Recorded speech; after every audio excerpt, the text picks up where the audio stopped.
Imagine your life as a path that leads in a meaningful direction.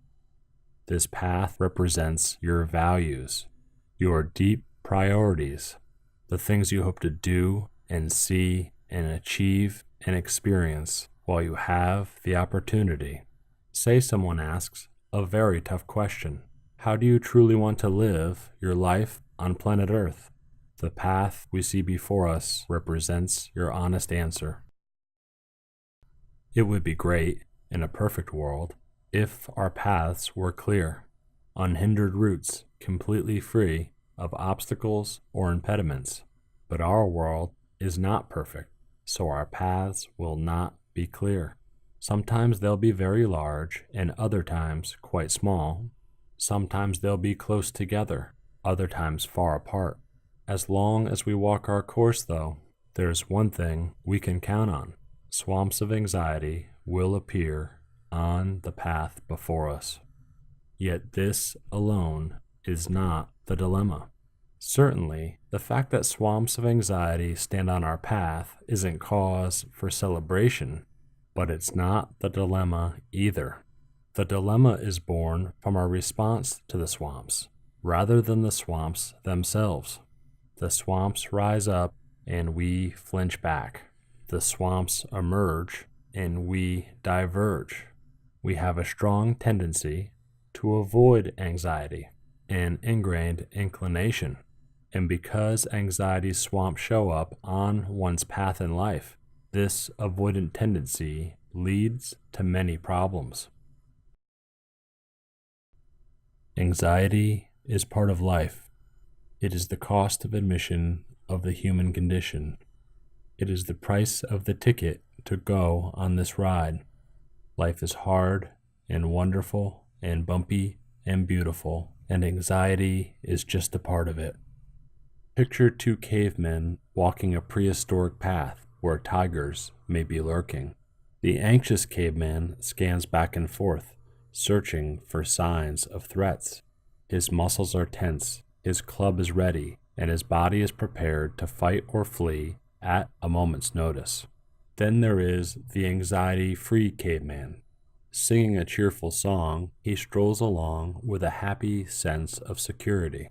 Maybe he stops for an occasional nap or pauses to enjoy a patch of wildflowers. Who would be more likely to survive if the tiger strikes, and whose genes would thus be passed on to the next generation? This, in simple terms, is why anxiety is part of life. Threats are part of life, so anxiety is part of life.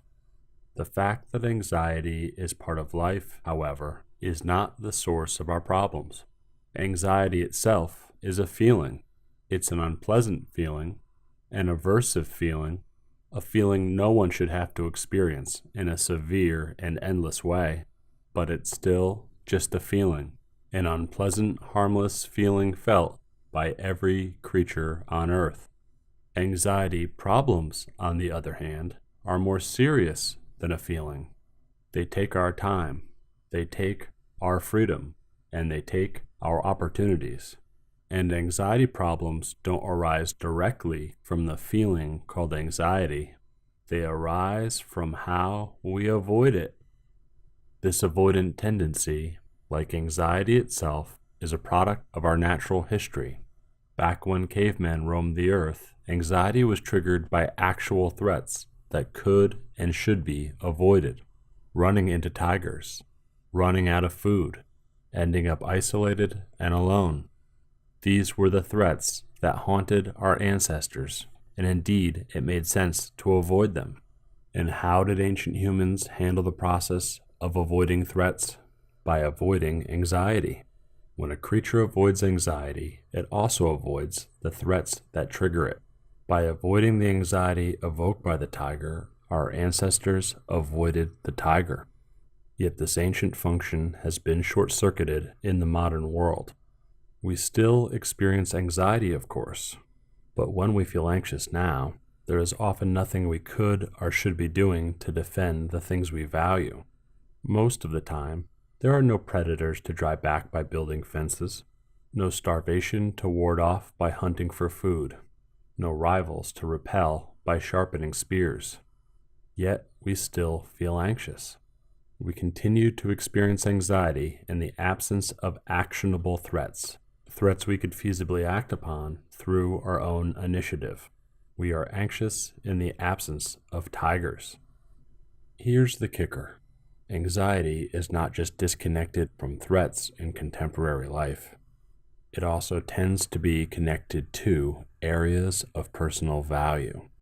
This is anxiety's tendency, given how it came to exist in the world in the first place. Nature gave rise to anxiety to help us defend important things, such as our lives themselves, our bonds with others, and our prized possessions. Consequently, it is naturally apt to appear in areas that matter to us most. And so, a dilemma is born. At some point in the distant past, anxiety avoidance was routinely adaptive. By avoiding anxiety evoked by the tiger, we also avoided the tiger. But now anxiety appears where there are no threats to deal with, and tends to accompany areas of tremendous personal value. Our avoidant relationship to anxiety thus no longer serves its intended function on a reliable basis. Avoidance once kept us safe, but now it keeps us anxious. Avoidance once got us out of a jam, but now it gets us into a jam. Avoidance once came with benefits, but now it comes with costs. Take the issue of anxiety disorders, such as generalized anxiety disorder, social phobia, and obsessive-compulsive disorder. These and other diagnoses affect a quarter of all Americans. They are the main reason anxious people end up in psychotherapy. Yet anxiety disorders are not caused by anxiety alone. Instead, they emerge as syndromes of avoidance. In other words, when we worry too much, or wash our hands too much, or don't make eye contact when we should, or steer clear of safe but scary places, or make to-do lists we don't need, or check, recheck, and recheck the locks, or excessively seek reassurance, we are trying to avoid anxiety itself. First and foremost, then, most anxiety problems are not really anxiety problems. Most anxiety problems are really avoidance problems. We flinch in the face of it. We tap dance back from it. We swerve and veer and cringe and steer and attempt to get away from it. In more ways than we know, we have an avoidant relationship to anxiety, and this relationship keeps us anxious and disrupts our lives. Avoidance transforms a harmless feeling into a dilemma. Fortunately, cognitive behavioral therapy provides a way to overcome this issue. CBT is an evidence-based treatment that studies have found to be highly effective. The powerful techniques of CBT help us resolve anxiety problems by changing our relationship to anxiety. From a broad perspective, this change is represented by the letters GTNA.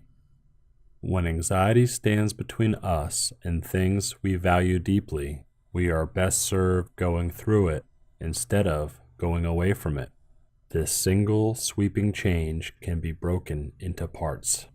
And if we put these parts into a pie, they form our calm adjustment.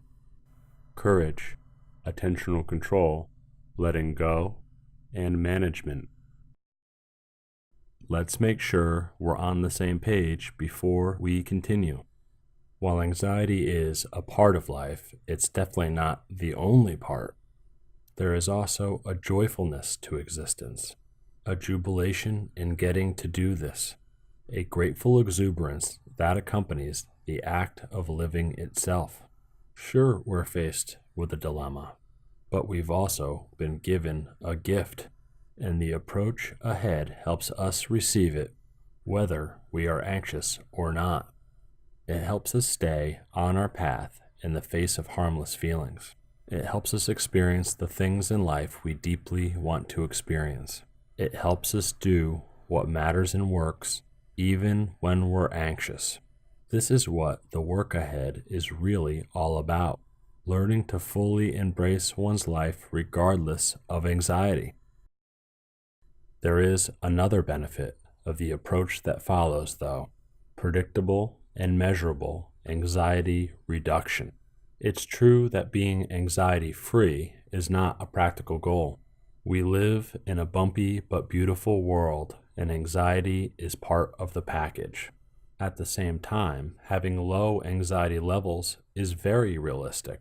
A wonderful thing happens when we change how we relate to anxiety. It drops, it drains, it wanes, it dwindles, it attenuates, moderates, reduces, and abbreviates. Time after time, studies find that going away from anxiety strengthens anxiety, while going through it lowers it. Total peace is very hard to find in a world with built-in challenges. But when it comes to most anxiety problems, reasonable peace can be found by facing anxiety with courage. So our dealings with anxiety are something of a paradox. We avoid anxiety to escape from anxiety, yet avoidance makes it worse. We avoid anxiety to control anxiety, yet this is how it controls us. The resolution to this dilemma is equally paradoxical. The less we try to avoid anxiety, the less it disrupts our lives. Anxiety reliably fades when we change our relationship to it. Anxiety loses its power when we are willing to walk through it. The work that makes this happen, we'll see, is not always easy, but research shows it can be done and yields a great reward: a freer and less anxious life within a wider world.